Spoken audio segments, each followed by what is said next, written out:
Boulder County Public Health has seen more than 30 cases of COVID-19 since the middle of last week. All of them are CU students living in the Hill neighborhood. The Boulder County Department of Public Health point to big parties as the potential problem. We're talking 20 to 50 people at a time without masks. They're sharing drinks, and of course, there's no social distancing happening there. The health department is tracing those cases and has been in contact with 70 people who attended these parties. The county expects to see that spike in cases to continue rising.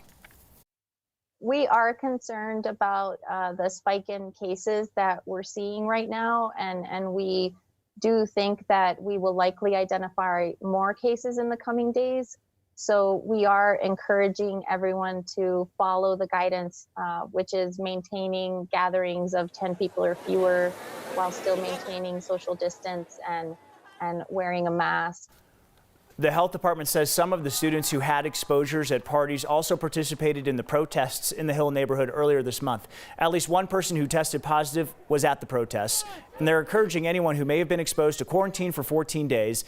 If they are symptomatic, they should isolate and, of course, get tested.